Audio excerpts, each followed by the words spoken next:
The December wind cut through my coat like it wasn't even there. I pressed my back against the service entrance of the Bella Vista, watching my breath fog in the air, counting down the 30 seconds before I had to go back inside.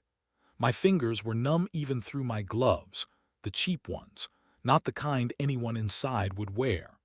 The kind that barely kept the cold at bay while I carried champagne that cost more than my rent. I was invisible here. That was the point.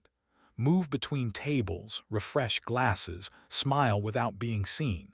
The guests didn't look at servers the way they looked at each other. We were mechanisms, extensions of the silverware. I'd learned to find comfort in that invisibility. It meant no questions about why my coat was 2 years old or why I took double shifts whenever they offered. But tonight felt different. The VIP section on the mezzanine had been closed for a private party, security everywhere. 3 men in dark suits who watched the room like hawks, and one guest who hadn't arrived yet but whose absence changed the air pressure. I'd heard the manager's voice go tight when he spoke into his headset. When he arrives, everything stops. You hear me? Everything. I was refilling water glasses near table 7 when my phone buzzed. I never kept it on during service, but tonight I'd made an exception. The hospice had my number. They'd promised to call if anything changed. My grandmother, the only family I had left. I glanced at the screen. Unknown number, but the area code was right. My heart climbed into my throat. "Excusey," I murmured to the couple at the table, stepping back toward the corridor. The manager would be furious, but I couldn't ignore this. Not tonight. I answered in the only language that mattered when my world was falling apart. "Babcia, kosai stalo." The nurse's voice came through in rapid Polish, and I forgot where I was. Forgot the Bella Vista, forgot the VIP section, forgot to lower my voice. Her oxygen levels dropped. "We've stabilized her, but the doctor wants to discuss options.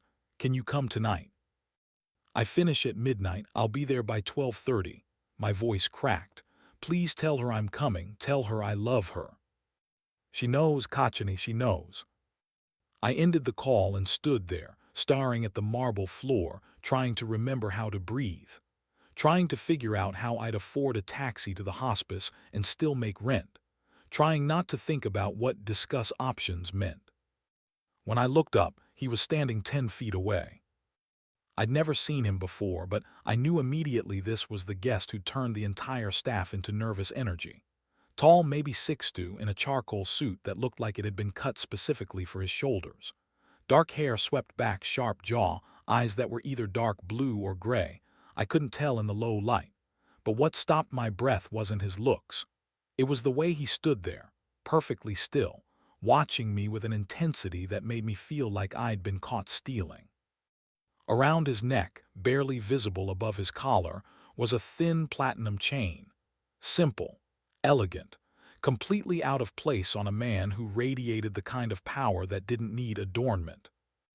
And around my own neck, hidden beneath my uniform, was my grandmother's necklace. The one thing of value I owned. A delicate platinum chain with a single pearl pendant, a gift from my grandfather before he died. The pearl had a faint pink sheen that caught the light just so. His gaze dropped to my collar, as if he could see through the fabric, then back to my face. "Polish," he said, not a question. His voice was low, accented, Italian, I thought, with something else underneath. "You speak Polish." I nodded, mute, hyper-aware that I'd just violated about 6 employee protocols. "I'm sorry, I shouldn't have." "How many languages?" The question threw me. 4, Polish, English, Italian, German. He studied me for another moment, then gestured toward the mezzanine. "Come with me." "I'm working, I can't." "You are now." He turned and walked toward the stairs without checking if I followed. Security parted for him like water. I should have gone back to the floor, should have found the manager and explained. But something in his voice, not a command exactly, but an assumption of compliance that came from a lifetime of being obeyed, made my feet move. The mezzanine had been transformed into a private lounge. Leather chairs, low lighting, a bar with bottles I couldn't name. Two men stood near the window, talking in low voices. They stopped when we entered. He gestured to a chair. Sit. I remained standing. I don't understand what's happening. Your grandmother is sick. You need money. I need someone who speaks 4 languages and knows how to be invisible. He moved to the bar, poured something amber into 2 glasses, brought one to me. This is a job offer. I didn't take the glass. I have a job. You have 2 jobs. He set the glass on the table beside me. 3, if you count the weekend shifts at the hotel, and you're still behind on rent. You're also smart enough to know that discuss options means they're running out of ways to keep her comfortable on a state budget. My blood went cold. How do you? I make it my business to know things. He took a sip from his own glass. Your name is Lena Kowalski. You've been in Italy for 3 years. You came here to study art history, but your visa program collapsed, and you've been working cash jobs ever since. Your grandmother raised you after your parents died. She's all you have. I wanted to run, wanted to throw the glass at him and run, but my legs felt like lead. What do you want? I want a translator, someone who can move between languages and read rooms, someone who understands that discretion is survival. He set down his glass. I'll pay you €5,000 a week, plus expenses, plus medical care for your grandmother at a private hospice with full palliative support, Swiss specialists if needed. €5,000. My brain couldn't process the number. That was more than I made in 3 months. What kind of translation? Business meetings, dinners, logistics. He leaned against the bar, watching me.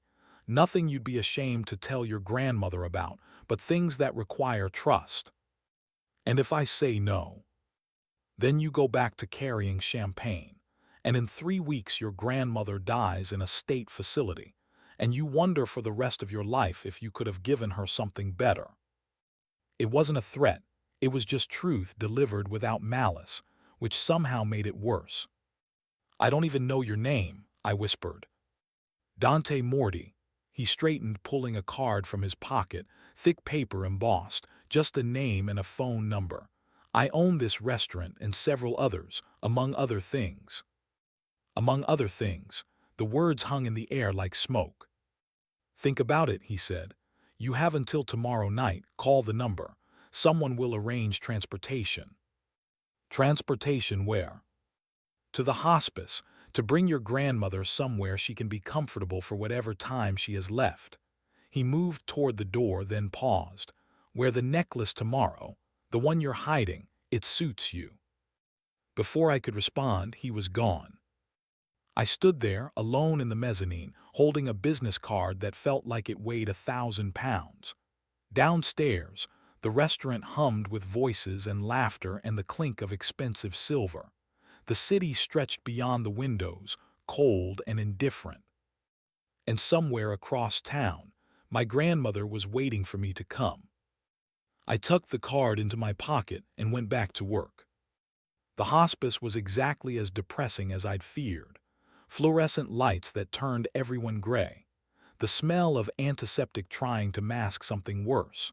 My grandmother looked so small in the bed, her face peaceful in sleep, oxygen tube running beneath her nose. I sat beside her and held her hand. Her skin was paper-thin, spotted with age. This woman had survived occupation and migration and poverty, had raised me on stories and soup and unconditional love, and now I was watching her fade in a room that smelled like chemicals and defeat. I'm sorry, I whispered. I'm so sorry I can't give you better than this. Her eyes fluttered open. Even weak, they were sharp. Lena Kochany, you came. Of course I came, I tried to smile. How are you feeling? Old, she squeezed my hand. Tell me something good. Tell me about your day. I almost laughed. What could I tell her? That I'd been propositioned by a man who knew everything about me, who offered money and hope and danger in the same breath. But she was watching me with those sharp eyes, and I'd never been able to lie to her. Someone offered me a job, I said carefully. A translation job, it pays well. How well? Very well, enough to move you somewhere better. Somewhere with real doctors and soft blankets and windows that actually open. She studied me for a long moment. What's the cost? I don't know yet. Then find out, her grip tightened. But Lena, listen to me. There are worse things than dying in a cheap bed. Don't trade your soul for my comfort. Babsha, promise me, whatever you choose, keep yourself intact. I promised, though I wasn't sure what intact even meant anymore. I didn't sleep that night. I lay in my tiny apartment, staring at Dante Morti's card on the nightstand, watching the numbers on my phone creep toward dawn. At 6 a.m., I got up and made coffee. At 7, I pulled out my grandmother's necklace from where I'd hidden it in a drawer. The pearl caught the morning light, glowing soft pink. My grandfather had given this to my grandmother on their wedding day. She'd given it to me before I left for Italy. So you remember where you come from, she'd said, and who loves you. I fastened it around my neck. At 8, I called the number on the card. A woman answered on the first ring.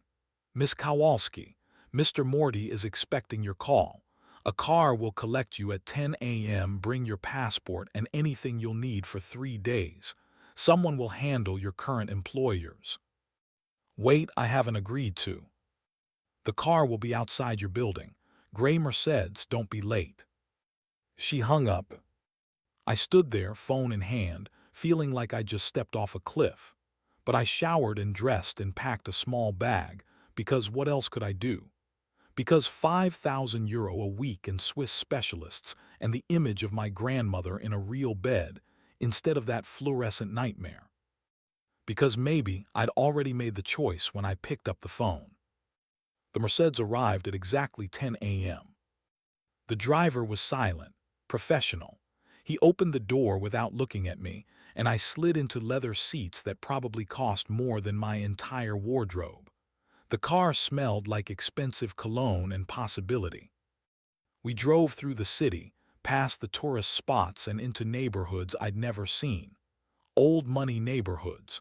The kind where buildings had gates and gardens, and that particular hush that comes from power carefully insulated from noise. We stopped at a converted palazzo. Cream stone, tall windows, a courtyard with a fountain that probably predated indoor plumbing. The driver opened my door. Second floor, someone will meet you. I climbed the stairs on shaking legs.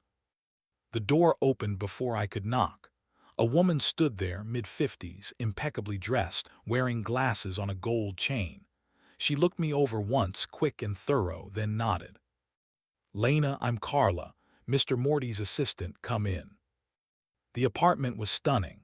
High ceilings, restored frescoes, furniture that looked like museum pieces but somehow felt lived in. Light poured through tall windows that overlooked the courtyard. Carla led me to a sitting room where Dante stood by the window, phone to his ear. He was speaking rapid Italian, something about shipping schedules and customs delays. When he saw me, he ended the call. You came. I called, you sent a car. It felt rude to waste the trip. The corner of his mouth lifted, almost a smile. Sit, we have things to discuss. Carla poured coffee from a silver pot, real coffee, the kind that smelled like it cost more per pound than I made per day. Then she left us alone.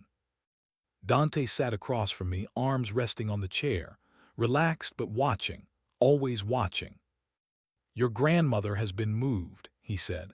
Villa Serafina, private hospice on the lake, staff-to-patient ratio of 4-to-1. The specialist from Zurich will arrive this afternoon to consult. I set down my coffee cup before I dropped it. You, what? I haven't even agreed to anything yet. You're here, that's agreement enough. He leaned forward slightly. Your grandmother will be comfortable. That's no longer your concern. Your concern now is learning what you need to learn. Which is how to read the room, how to know when silence is answer, how to stand beside me at dinners and meetings and translate not just words but intent. He stood, moved to a cabinet, returned with a leather folder. This is your first assignment. Read it. Memorize the names and faces. We leave for Milan tomorrow morning. I opened the folder. Inside were dossiers, photos, bios, corporate structures. Names I recognized from the news, business magnates, politicians, one notorious defense attorney. What am I looking at? People who will be at a dinner tomorrow night. You'll translate. You'll observe. You'll tell me afterwards what you noticed. That's it. That's everything. He sat back down. In my world, Lena, information is currency. You speak languages most people in that room don't realize you speak. You're invisible in a way I can never be. That invisibility is valuable. Your world, I repeated. What world is that exactly? Import-export, logistics, transportation. He said it the way someone might say accounting or real estate, boring, benign, but the weight behind the words said otherwise. You're lying. I'm simplifying. He met my gaze steadily. I run businesses that operate in gray spaces, nothing you'll touch, nothing that will put you in danger. But you need to understand that the people you'll meet, the conversations you'll hear, they're not always what they appear to be. You mean you're a criminal? I mean I'm a businessman who understands that law and morality are not always the same thing. He stood, buttoned his jacket. You have the rest of the day to read that folder.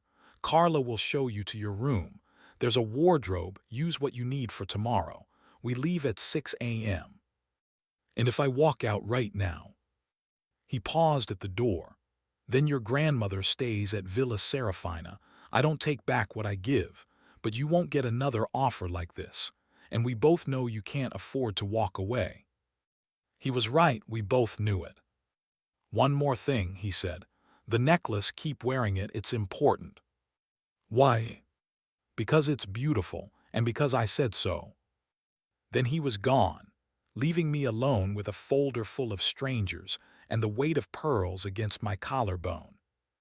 My room was larger than my entire apartment.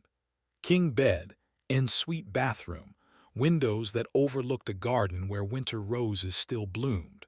Someone had unpacked my pathetic little bag and hung my 2 decent shirts in a closet full of clothes that weren't mine. Dresses, slacks, blouses in silk and cashmere, all my size, all my colors, jewel tones that would complement my dark hair and pale skin. Someone had studied me very carefully. I pushed the clothes aside and sat on the bed, heart hammering. This was insane. I was in a stranger's apartment, wearing a dead man's necklace, preparing to fly to Milan with someone who'd admitted he operated in gray spaces. Every rational instinct screamed at me to leave, to grab my bag and walk out and go back to my double shifts and cold apartment and dying grandmother in a state facility. But I thought about her face when I'd left the hospice this morning, the way she'd squeezed my hand. Don't trade your soul for my comfort. Was that what I was doing? I didn't know anymore. I opened the folder and started reading. By midnight, I'd memorized every face and name. Antonio Rixa, shipping magnate with ties to 3 governments. Elena Voss, CEO of a pharmaceutical company currently under investigation. Marco Domani, the defense attorney who specialized in making inconvenient accusations disappear. These weren't business people. They were power brokers, the kind who shaped laws instead of following them. And tomorrow I'd be standing in a room with them, translating their words, invisible again. But this time my invisibility was the point. I fell asleep with the folder on my chest and dreamed of pearl necklaces that turned to chains. The jet was obscene. Not large, private jets never were, but appointed with the kind of casual luxury that came from having so much money you forgot what things cost. Leather seats that reclined into beds, a galley with real china, a bathroom with marble counters. Dante was already aboard when Carla led me up the stairs. He sat in a window seat, laptop open, barely glancing up as I entered. "Sit anywhere, we're wheels up in 10 minutes."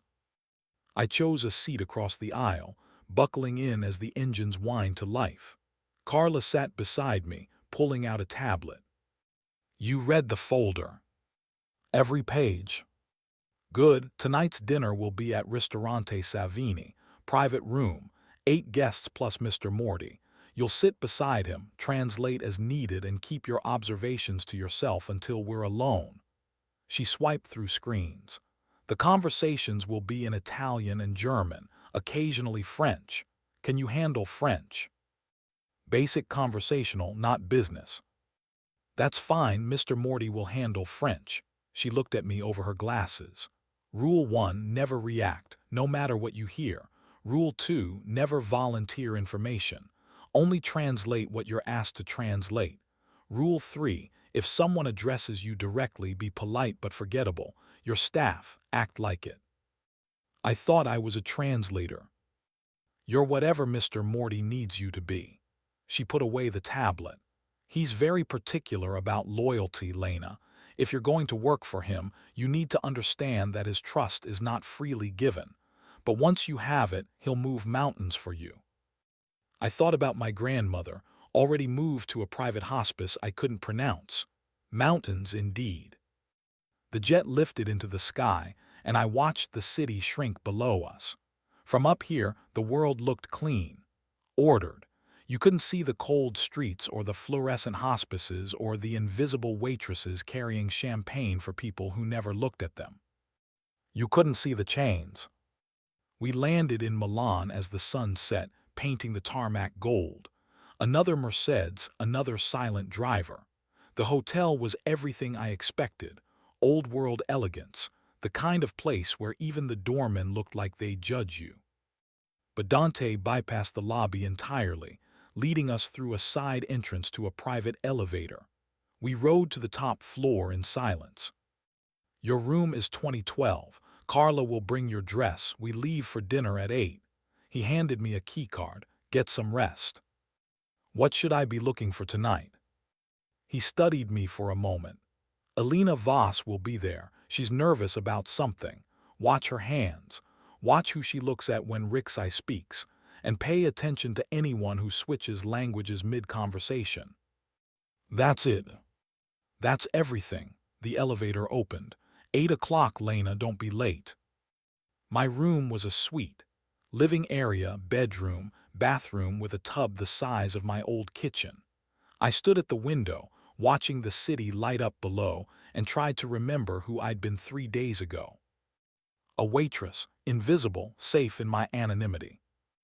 Now I was here, wearing clothes that cost more than I made in a month, preparing to sit with criminals and translate their polite lies while wearing a dead man's pearls.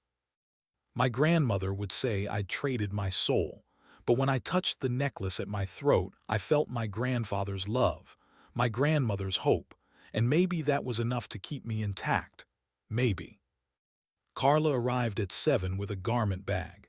Inside was a midnight blue dress, simple, elegant, with a high neck that would show off the pearl perfectly. "He has good taste," Carla said, hanging it up.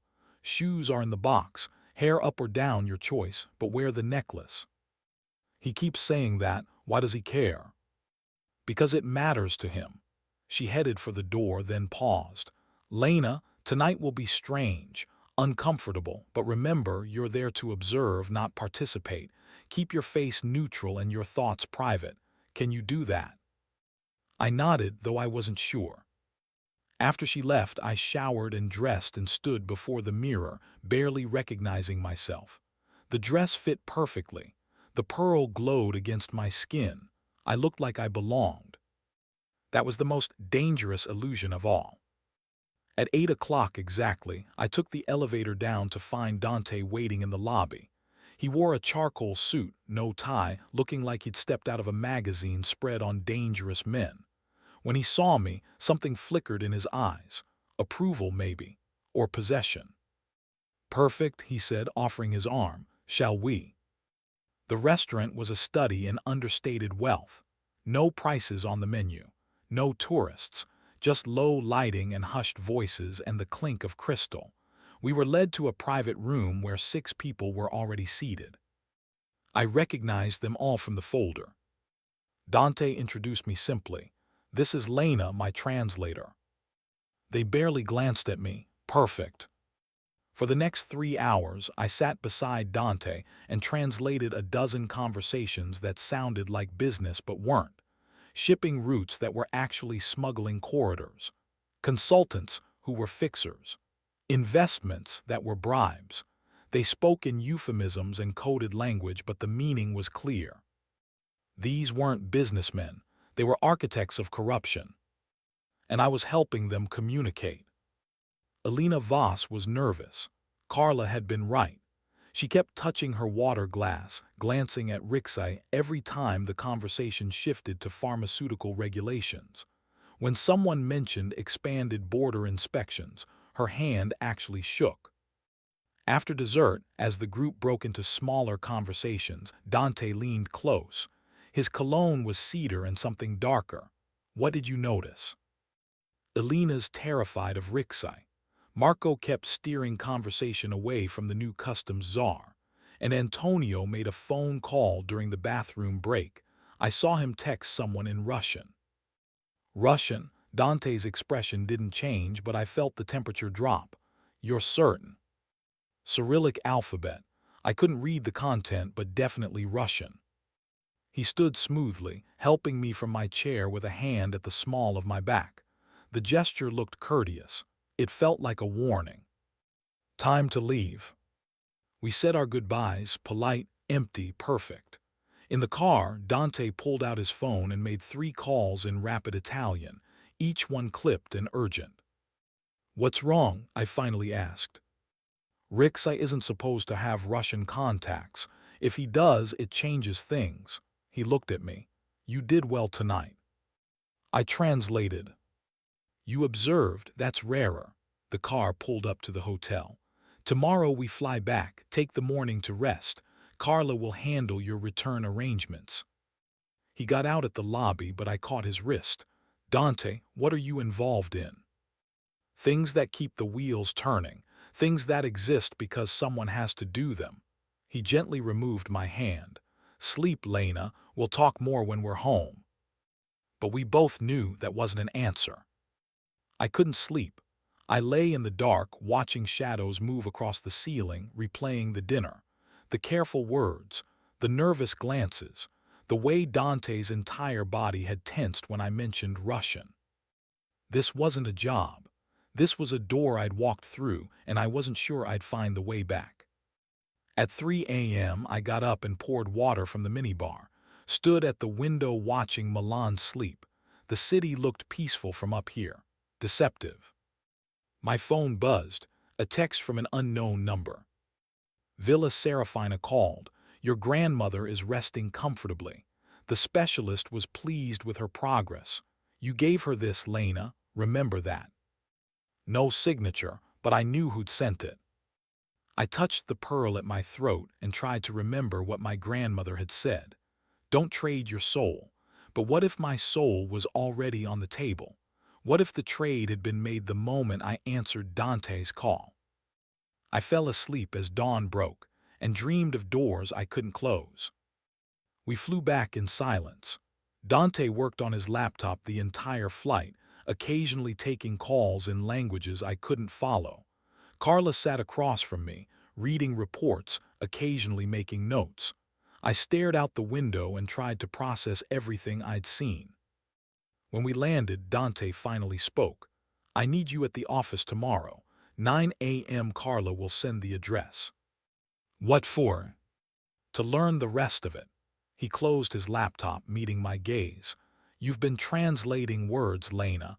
Tomorrow you learn to read intent, to understand the architecture of what we do. If you're going to work for me, you need to see the whole picture. And if I don't want to see it, then you can walk away, keep the week's salary. Your grandmother stays at Villa Serafina regardless, but this offer ends today." He stood, buttoning his jacket. "Think about it, but think quickly." The driver took me back to the palazzo. My small apartment, My real apartment felt like a memory now, something that had happened to someone else. I sat in the beautiful room with the garden view and called the hospice. Miss Kowalski, the nurse sounded delighted. We were just talking about you. Your grandmother is so much better. The specialist adjusted her medication and she's been awake and comfortable all day. She's asking for you. I'll visit this afternoon. She'll be thrilled. Oh, and Miss Kowalski, whatever you did to afford this place, thank you. It's made such a difference. Whatever you did, the words echoed after I hung up. I'd translated for criminals, observed their careful dance, helped them communicate in their coded language, and in return my grandmother was comfortable, cared for, safe. Was that a fair trade? I didn't know, but I went to Villa Serafina anyway. The hospice was everything the state facility wasn't. Soft lighting, fresh flowers, windows that actually opened onto gardens where patients could sit in the sun. My grandmother had a private room with cream walls and gentle music and a bed that looked like it belonged in a hotel. She was sitting up when I arrived, color in her cheeks I hadn't seen in months. Lena, she held out her hands. Look at you, that dress, that necklace, you look like a princess. I sat beside her taking her hands. They felt warmer, stronger. How are you feeling? Like I might live forever. She squeezed my fingers. The doctor says I'm stable. Can you imagine? Stable, at my age. Babshir, about the cost. I don't want to know. Her expression went serious. Whatever you're doing, whoever is paying for this, I don't want the details. I just want to know one thing. Are you safe? Was I? I thought about Dante's hand at the small of my back. The way he tensed when I mentioned Russian contacts. The folder full of criminals I'd memorized. The careful euphemisms that meant something darker. I think so, I said. Then that's enough. She lay back against the pillows. You know, this place reminds me of when I was young, before the war, before everything got complicated. Her eyes drifted. I knew a man once, a long time ago. He had that same look your employer has. What look? Like he was carrying the world, like he'd decided which pieces were worth protecting and which he'd let fall. She looked at me. His name was Lorenzo Morti. The name hit me like cold water. Morti. MMM, an Italian businessman who came through during the war. He helped my family when no one else would, arranged papers, safe passage. He never asked for anything in return, but I always wondered what kind of man has that much power to move people across borders. She touched my face. Is your employer related? His father maybe, I don't know. Then find out. Because if he's Lorenzo's son, you need to understand what that means. The old debts that might still be owed. The long shadows cast by careful men. I promised I would. But as I left Villa Serafina, I wondered if some shadows were too long to ever escape. The office was in an industrial district I'd never visited. Modern building, anonymous entrance, security that nodded me through after checking my ID. Carla met me in the lobby. Top floor, Mr. Morty is waiting. The elevator was glass, showing the city drop away as we rose. At the top, the doors opened onto a space that was part office, part war room, screens showing shipping routes, computers with scrolling data, a conference table covered in maps. Dante stood at the window, phone to his ear. When he saw me, he ended the call. You came. You knew I would. I hoped, he gestured to the table, come here, I want to show you something. The map showed Europe marked with red and blue lines. Ports, borders, highways. It looked like a logistics chart, which I supposed it was. This is what I do, Dante said. I move things. People sometimes. Goods often. Information always. And I do it in ways that avoid the usual channels because the usual channels are controlled by people who charge too much and ask too many questions. You're a smuggler. I'm a facilitator. He traced a line from the coast to Germany. There are families in Syria who need to reach relatives in Berlin. Legal channels take years, cost thousands, often fail. I can get them there in days for less money, and they arrive safe. That's illegal. That's merciful, and yes, illegal. He looked at me. I also move other things. Art that belongs in museums but gets trapped in private collections. Medicine that's needed in places where governments fail. Sometimes money when the banks freeze accounts for political reasons. And other things you're not mentioning. Yes, other things. He didn't flinch. I won't lie to you, Lena. Not everything I move is noble. Sometimes I move things because someone pays me, because that's how the business works. But I have lines, no weapons, no drugs, no one who doesn't want to be moved. That's your moral code. It's the only code that lets me sleep. He pulled out a chair. Sit, let me tell you about Milan. For the next hour, he explained the dinner. How Elena Voss was being blackmailed by Rixey over pharmaceutical violations. How Marco Domani was brokering a deal to make those violations disappear.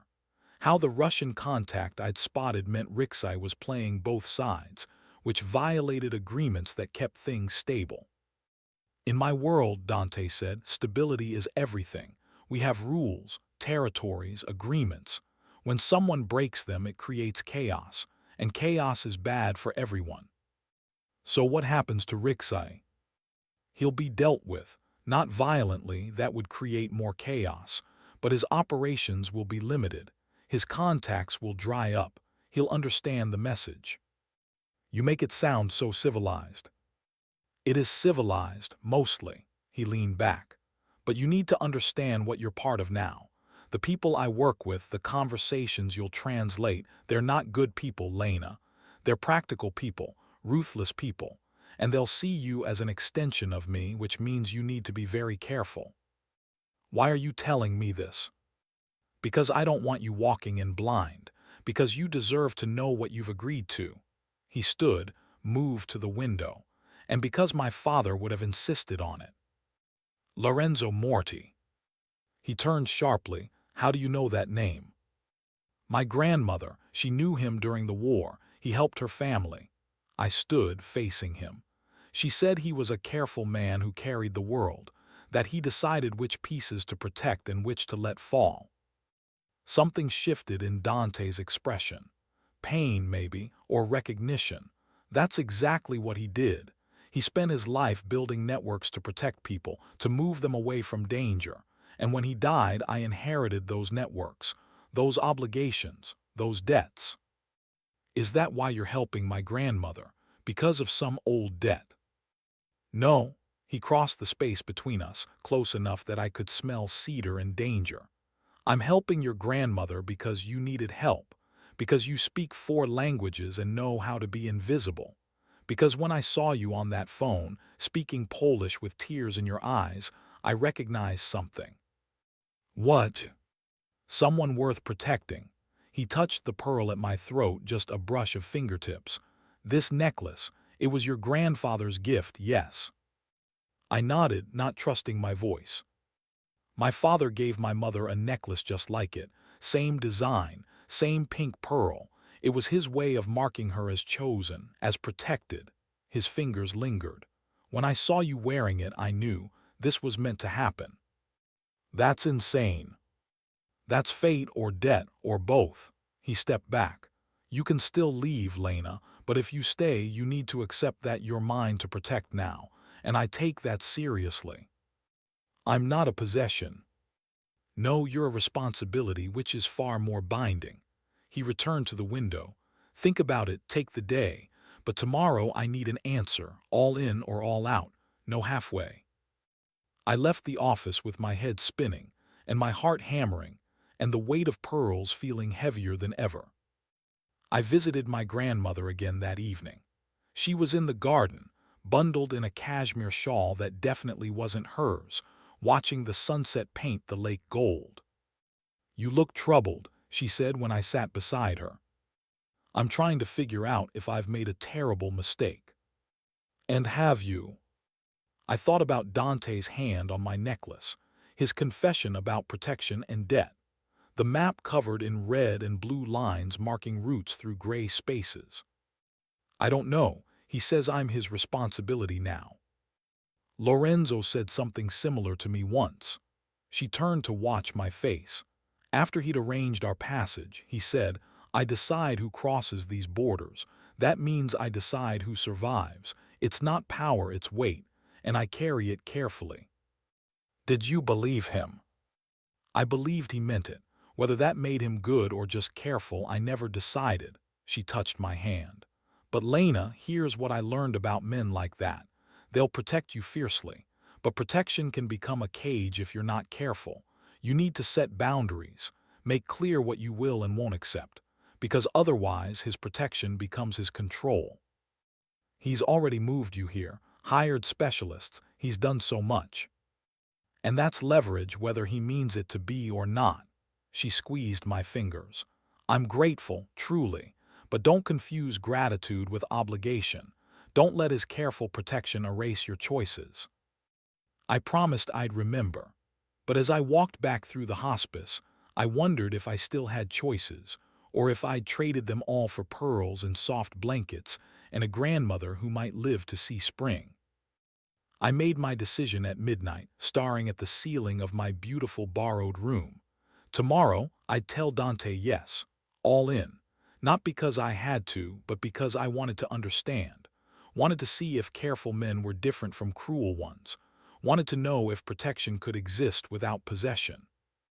And maybe, God help me, because when he'd touched my necklace, I'd felt something spark that had nothing to do with fear. I fell asleep planning boundaries and woke to my phone buzzing. A text from Dante. Breakfast 8 a.m. my office. We need to talk. I dressed carefully. Black slacks, silk blouse, the pearl necklace, professional, armored, ready. The office looked different in morning light. Less war room, more cathedral. Dante stood at the conference table, spreading pastries and coffee like an offering. I thought you might be hungry. I'm here to give you my answer. I know, but eat first. Decisions are better on a full stomach. He handed me an espresso. My mother used to say that. I took the cup, surprised. You don't talk about your mother. She died when I was 15. Lung cancer. My father tried to save her, flew in specialists, spent everything. But some things can't be fixed with money or connections. He sat, gestured for me to join him. That's when I learned the difference between power and control. He had power, but he couldn't control the one thing that mattered. I'm sorry. Don't be. It taught me to recognize what I can and can't protect, to not promise miracles. He met my gaze. I can't promise your grandmother will live forever, Lena, but I can promise she'll be comfortable, cared for. That's all I have. It's more than I had 3 days ago. Then we're agreed, you're staying. On one condition. I set down my cup. I need boundaries, I'll translate, I'll observe, I'll be part of this world, but I'm not owned. Not by you, not by this organization, not by debt. I make my own choices, and if I ever decide to leave, you let me go. No threats, no leverage, no reminders of what you've done for my grandmother. He studied me for a long moment. Then he stood, pulled a document from his desk drawer. Already prepared. Employment contract. €5,000 weekly salary. Medical care for one dependent. Termination clause allows either party to end the agreement with 2 weeks' notice, no penalties. You're free to leave any time. I read it twice looking for traps, found none. You expected this. I hoped for it, there's a difference. He handed me a pen. Sign if you agree, don't if you don't. But know that this is real, Lena. I meant what I said. You're my responsibility, but that doesn't make you my prisoner. I signed. He countersigned, then locked the document in his desk. Welcome to the family. I thought this was business. In my world, they're the same thing. He gestured to the window. Come here, I want to show you what we're building.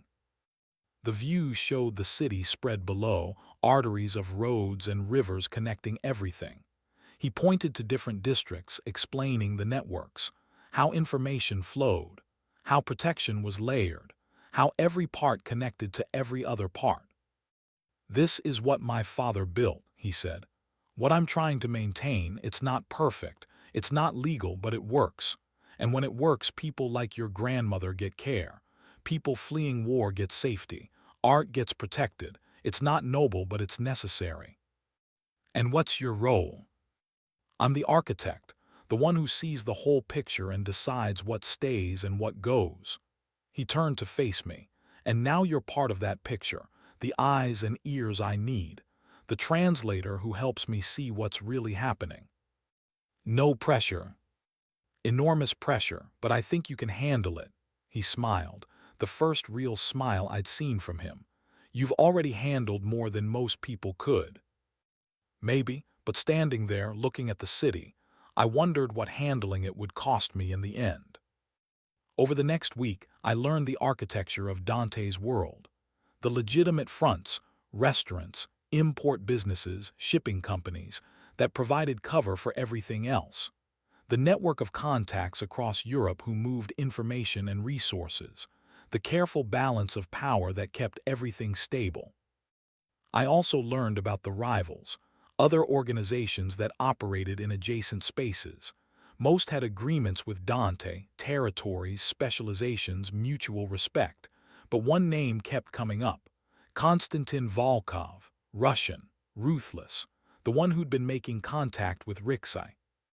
"Volkov wants expansion," Dante explained over dinner one evening. We were at his favorite restaurant, smaller than Bella Vista, quieter, with a chef who knew exactly what Dante wanted before he ordered. He's been testing boundaries, seeing where he can push. And Rixai was part of that test. Exactly. Volkov offered him better terms, more protection, a chance to expand without my oversight. He cut his steak precisely. Which means Volkov is looking for weaknesses in my network. "What will you do?" "Remind him why boundaries exist, politely but firmly." He set down his knife. "There's a gallery opening tomorrow night. Volkov will be there. I need you to come." To translate. To observe, to be seen beside me. He reached across the table, adjusting the pearl at my throat, to remind him that I have resources he doesn't understand. The touch sent electricity down my spine. His fingers lingered, and I saw something in his eyes I hadn't seen before. Not calculation, something warmer, dangerous in a different way. "Dante." "I know, boundaries, professional distance." He withdrew his hand. "I'm trying, Lena, but you need to know it's getting harder." "What is?" "Seeing you as just business." He stood, pulling out my chair. "Come on, let's get you home before I say something I'll regret." But in the car, neither of us spoke. And when he walked me to my door, his hand found the small of my back, and it felt less like protection and more like promise. I fell asleep touching the pearl and thinking about boundaries I might be willing to cross. The gallery was in a converted warehouse, exposed brick, industrial lighting, art that cost more than houses. I wore midnight blue again because Dante had sent it with a note, for luck, for armor. He met me at the entrance, stunning in a navy suit. "Ready." "Do I have a choice?" "Always, but I'm hoping you'll choose to stay." He offered his arm. The gallery was packed with the kind of people I'd learned to recognize. Old money, new power, the architects of gray spaces. Dante moved through them like water, shaking hands, exchanging pleasantries, always aware of who was watching. And then I saw him, Konstantin Volkov. Younger than I expected, maybe 40, with pale eyes and a smile that never reached them. He was talking to a woman in red, but when Dante entered, his gaze shifted. Morty, what a pleasant surprise. His Italian was flawless, but the accent underneath was pure Moscow.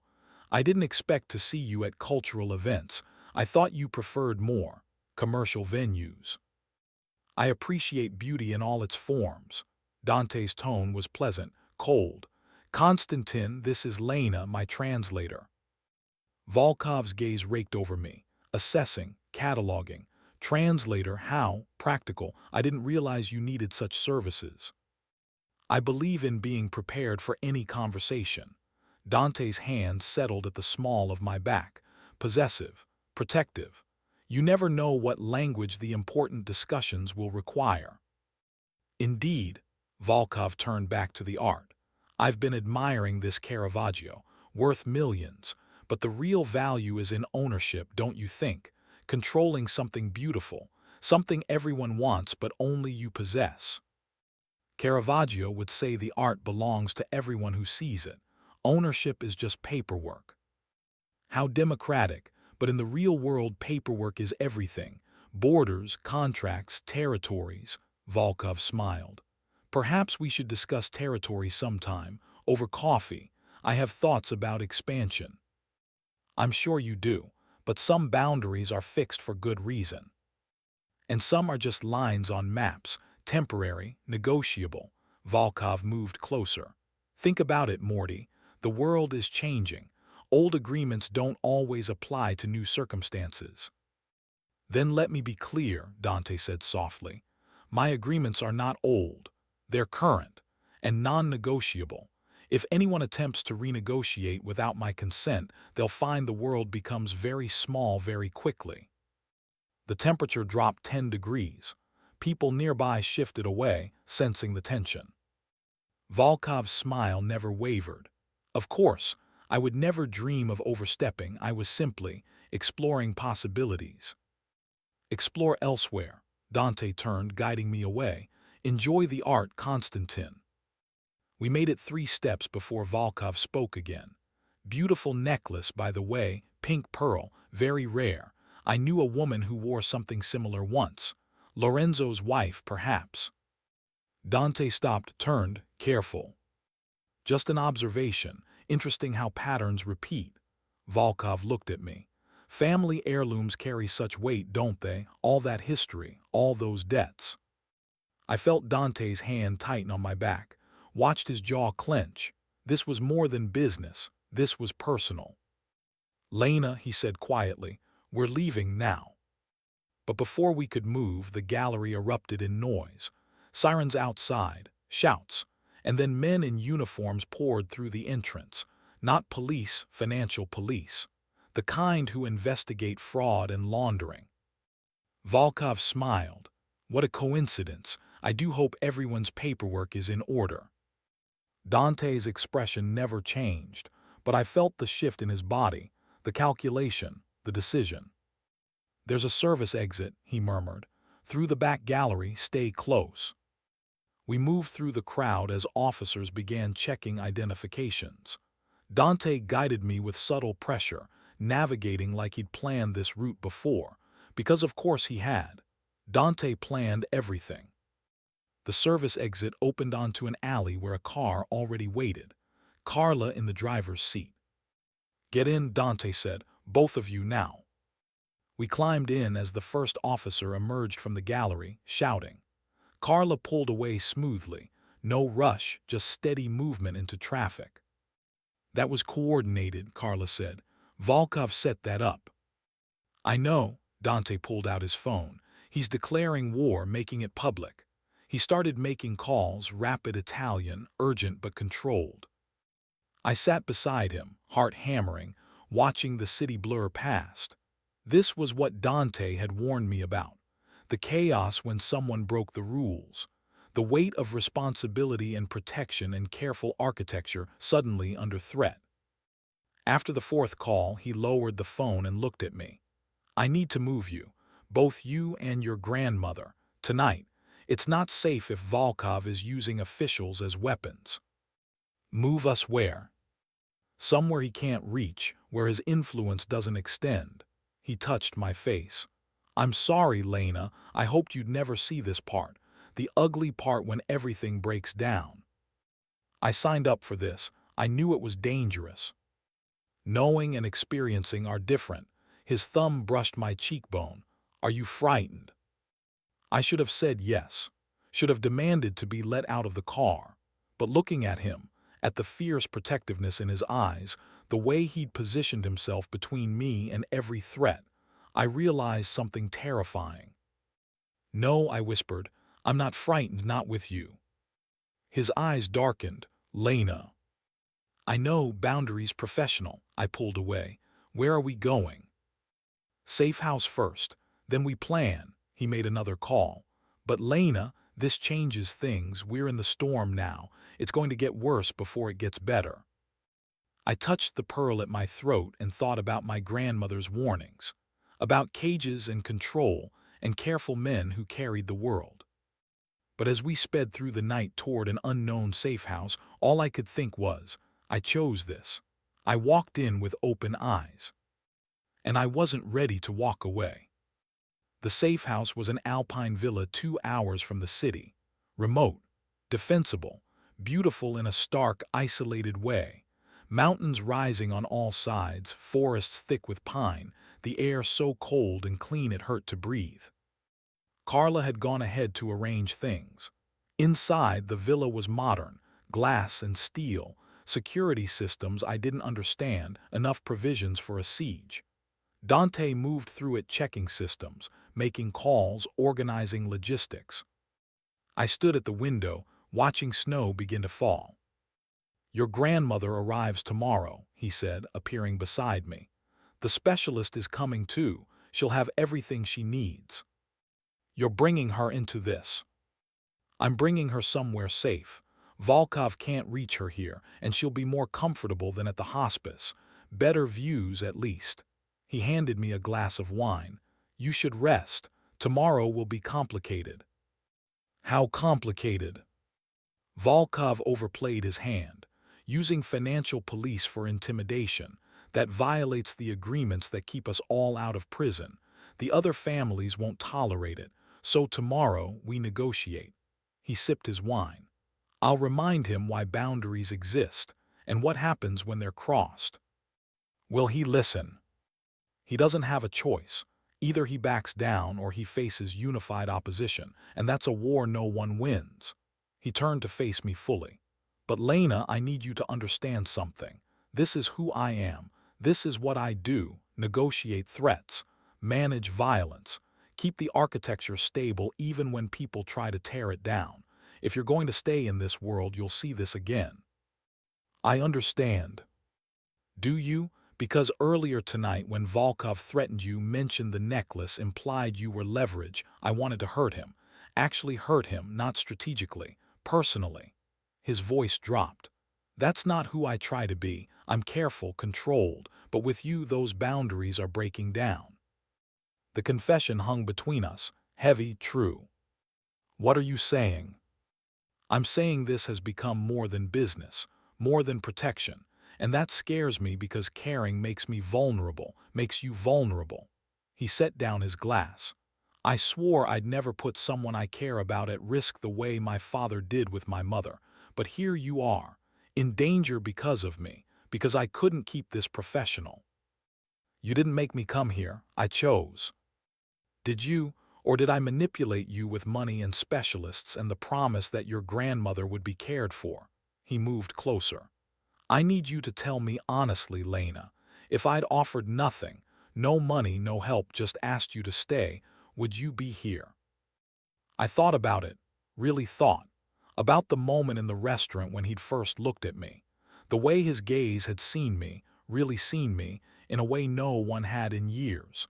The electricity when he touched my necklace. The fierce protectiveness that felt different from possession. I don't know, I said honestly.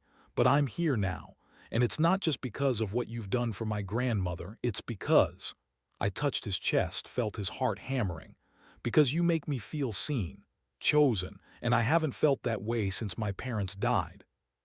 His hand covered mine. That's not enough.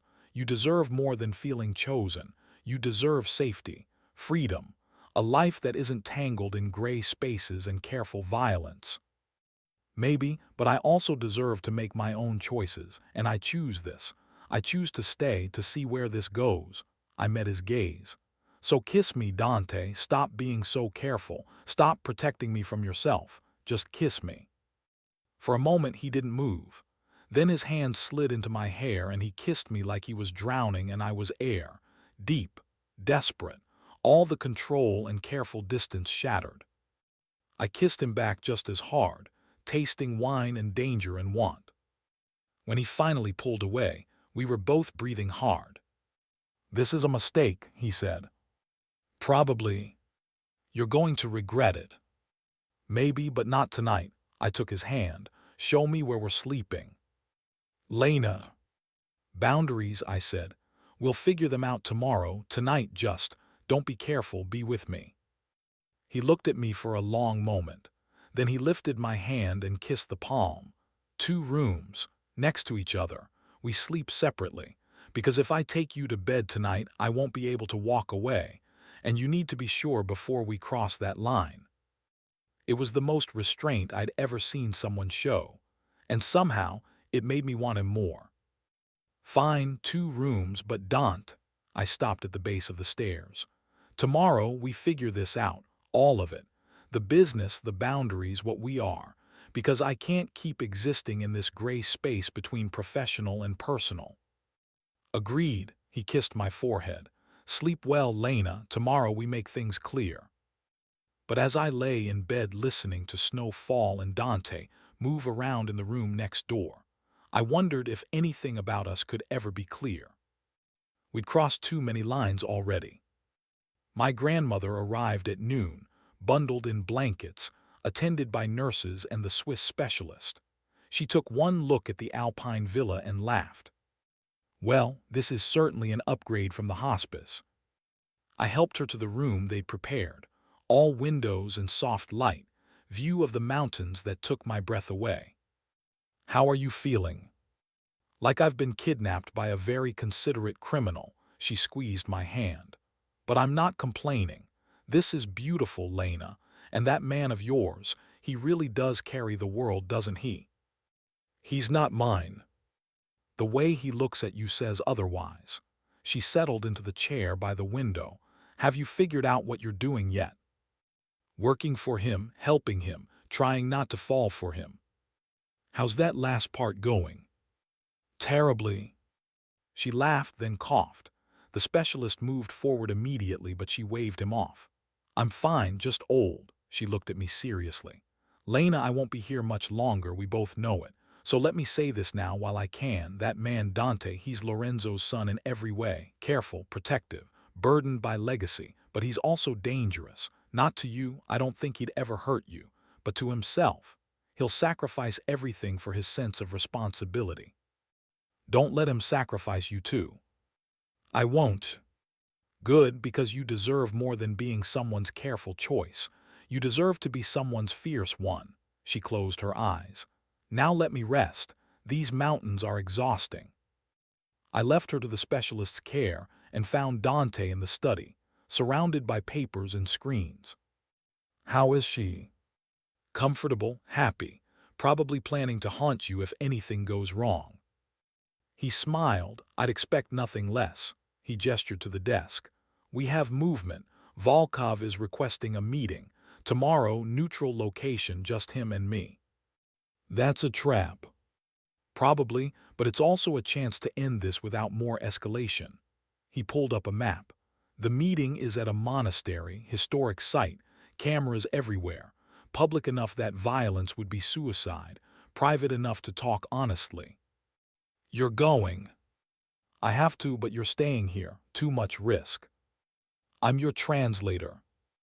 "I speak Russian well enough for this conversation, and I won't put you in more danger." He stood, moved around the desk. "Lena, if this goes wrong, if Volkov doesn't accept the terms, things will get uglier. I need you safe. Need to know you're here with your grandmother, protected." "So I'm the thing you're protecting now, the weakness Volkov can exploit." "Yes." He didn't flinch. "You're my vulnerability, the leverage that could break me, which is why you can't be anywhere near tomorrow's meeting." I wanted to argue, but looking at him, at the fierce determination in his eyes, I realized he was right. I'd become the thing Dante would sacrifice everything to protect, and that made me dangerous to him. "Fine, I'll stay, but don't." I touched his face. "Come back, because we still have things to figure out, and I need you alive for that conversation." He turned his head, kissed my palm. "I'll come back, I promise." But promises in his world were weighted things, and I wasn't sure this was one he could keep. He left before dawn, taking 3 of his people with him. I watched from the window as the car disappeared into the forest, carrying him toward whatever confrontation awaited. Carla stayed behind. She made coffee and didn't try to comfort me, which I appreciated. "He's done this before," she said. "Negotiated with rivals, reminded them why cooperation is better than war." "Has he ever failed?" "Once, 5 years ago, a family from the south tried to expand north. Dante negotiated, they refused. It ended badly for them." She set down her mug. "But they made the mistake of threatening someone Dante loved, his younger cousin. After that, Dante made sure everyone understood his people are not leverage." "What happened to the family?" "They don't operate anymore. Their businesses were dismantled, assets frozen, leadership fled. Not killed, Dante doesn't kill unless there's no choice, but neutralized." She looked at me. "He'll do the same to Volkov if necessary, but he'd rather find another way, because violence creates chaos and chaos is bad for everyone." The weight of careful responsibility. I was starting to understand what my grandmother meant about carrying the world. Hours passed. My grandmother slept. I paced. Carla worked on her laptop, occasionally taking calls in hushed Italian. And then at 3 p.m., Dante's car returned. I met him at the door. He looked exhausted, grim but alive. "What happened?" "We talked. Volkov understands the situation now. He'll withdraw from our territory, stop using officials as weapons, stick to his own operations." Dante moved past me, heading for the study, but the cost was high. "What cost?" He poured whiskey, drank it in one swallow. I had to show him something. Proof that his operations aren't as secure as he thought, that I have leverage he didn't know about. Information that could destroy him if I chose to use it. "And will you?" "No, that's the point. I could destroy him, but I won't as long as he honors the agreement. That's how this works. Mutually assured destruction. Everyone has dirt on everyone else, and peace is just collective agreement not to use it." "That's a fragile peace." "It's the only one we have." He looked at me. "But Lena, that information, the leverage I showed Volkov, it included details about organizations he works with, banks, politicians, things that, if revealed, would hurt people who have nothing to do with our world, innocent people." I understood. "You're asking if that bothers me, if using innocent people as leverage crosses a line." "Yes." I thought about the gray spaces we inhabited, about protection and responsibility and the weight of careful choices. "Would you actually use it, actually hurt those people?" "No, never.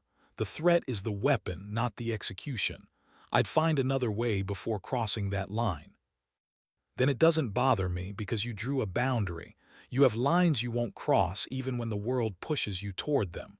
I moved closer.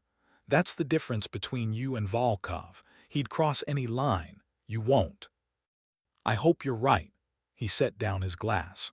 "Because loving you is making me question those lines, making me wonder what I'd do if someone truly threatened you, and that scares me more than Volkov ever could." "Loving," he'd said, "loving." "Dante."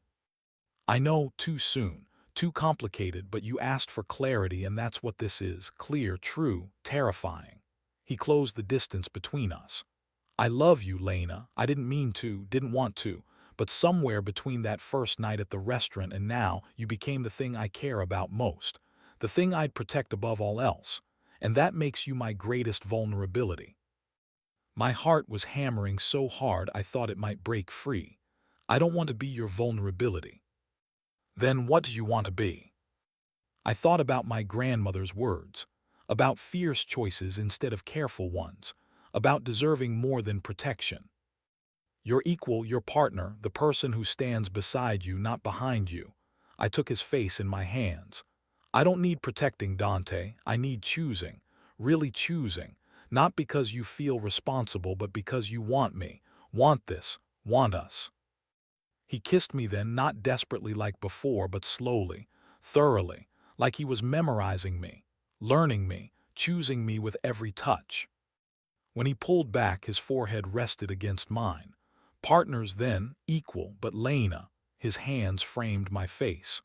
Partners means you see all of it, the decisions I have to make, the lines I walk, the weight I carry, and you can't look away when it gets ugly. I won't, but you can't look away from me either, from who I am, what I need, the life I want to build. I kissed him softly. We figure this out together, the boundaries, the future, all of it. Together, he agreed.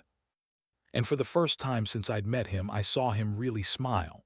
Not the careful, controlled version, but genuine, unguarded, beautiful. This was who he was when he wasn't carrying the world, when he let someone else help carry it. I kissed him again, and he lifted me, carrying me toward the stairs, toward his room, toward the line we'd been dancing around since the beginning. "Are you sure?" he murmured against my neck. "Completely. Thank God, because I've been careful for so long, and I'm done being careful with you."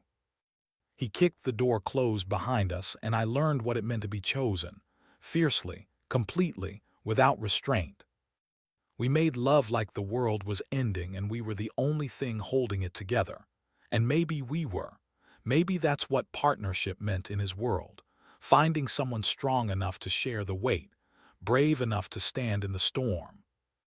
Afterwards we lay tangled together, watching snow fall past the windows. "What happens next?" I asked.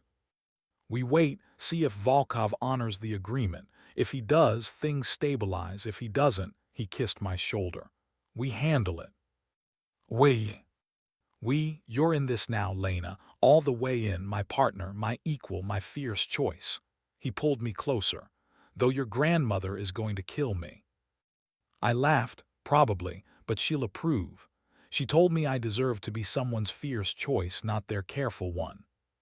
She's a wise woman. She's dying, Dante, soon. Maybe weeks, maybe less. His arms tightened around me. "Then we make sure those weeks are good ones, full of mountains and sunshine and whatever makes her happy. That's what we can control. The rest, the business, the threats, the future, we'll figure out as we go." I turned in his arms, facing him. "I love you too. I should have said it before when you said it to me, but I was scared. And now, still scared, but saying it anyway. Because you're right, this is clear, true, and terrifying, but I'd rather be terrified with you than safe with anyone else." He kissed me then, soft and slow. "Then let's be terrified together, partners in fear and everything else." We fell asleep wrapped around each other, and I dreamed of warm futures instead of cold pasts. The next weeks were strange, beautiful and terrible in equal measure. My grandmother grew weaker, but the alpine air and constant care gave her more good days than she'd had in months. We sat by the windows, watching snow fall, talking about everything and nothing. Dante worked from the villa, managing his networks remotely, occasionally leaving for meetings. Volkov honored the agreement. Other families sent quiet messages of support. The architecture held. And at night, Dante and I learned each other. Not just physically, though that was fierce and consuming, but learning what it meant to be partners, to share weight instead of carrying it alone, to build something between protection and possession, something that felt like choice, like home. One evening, my grandmother asked to see both of us. We found her in her room, looking small but peaceful. "I need to tell you something," she said, "about the debt." Dante and I exchanged glances. "What debt, Babsha?" "Between our families, between Lorenzo and my father," she looked at Dante. "Your father saved us during the war, arranged papers, safe passage, protection. My father asked what payment he wanted. Lorenzo said, keep the debt. Someday, someone in your line might need what someone in mine can provide. When that happens, call it even." "My grandfather knew," I asked, "knew about the debt."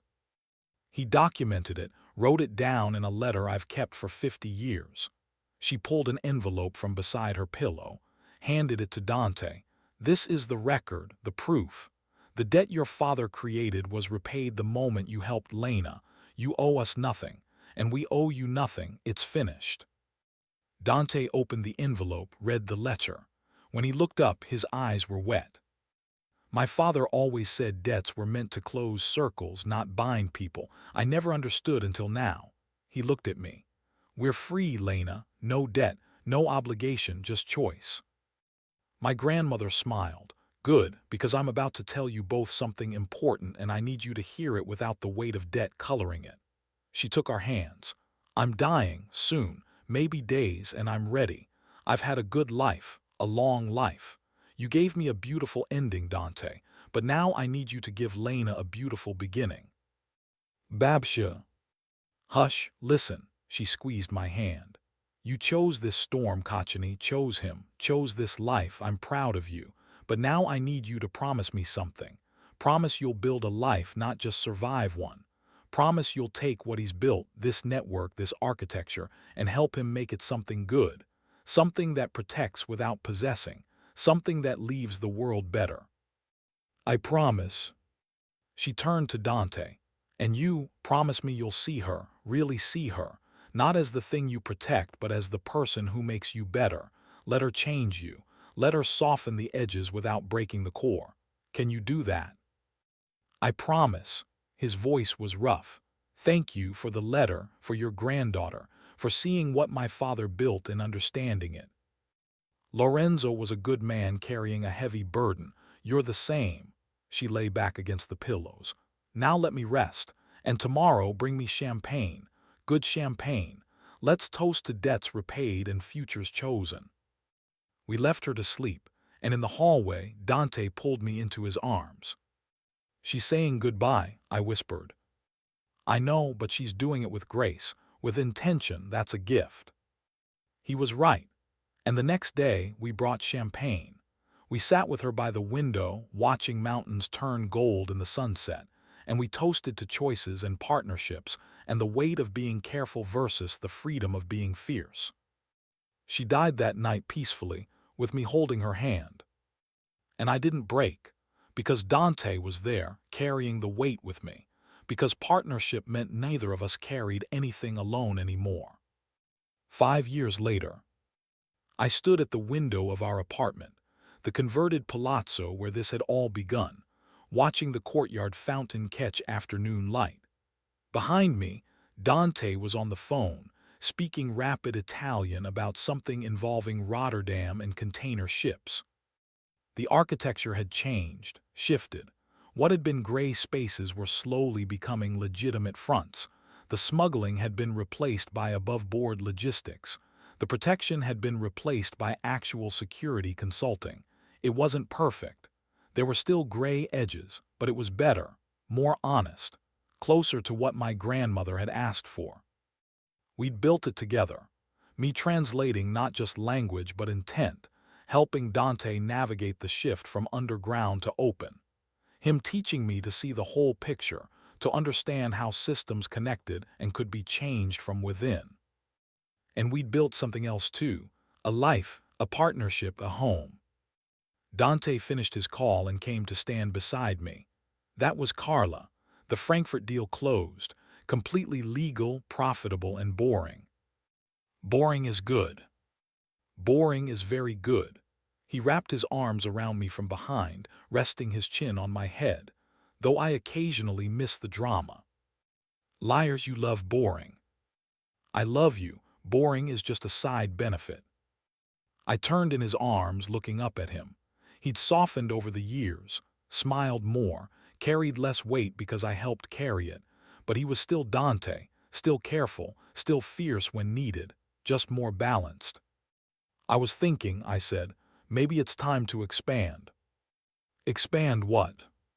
"The family." He went very still. "Are you saying?" "Not yet, but soon. If you want, if we're ready." He kissed me then, soft and deep. "I'm ready. I've been ready since the moment you chose to stay, to build this with me, to turn gray spaces into honest ones." "Then let's do it. Let's build something new. A future that isn't about debts or legacy or careful protection, just about us, about the life we choose together. Together, he agreed, always together. We stood there, wrapped in each other, watching light fade over the city. Somewhere below, people moved through their lives, unaware of the architecture that had shifted around them, unaware that careful men could learn to be fierce in different ways, that protection could become partnership, that cold anonymity could become warm chosen home. I touched the pearl at my throat. I wore it always, a reminder of where I'd come from and who'd loved me. But it didn't feel like weight anymore. It felt like promise, like the beautiful chain had become beautiful choice. And in Dante's arms, watching our city light up against the dark, I knew my grandmother had been right. We'd built something good, something that would leave the world better. Not perfect, not pure, but honest, chosen, fierce.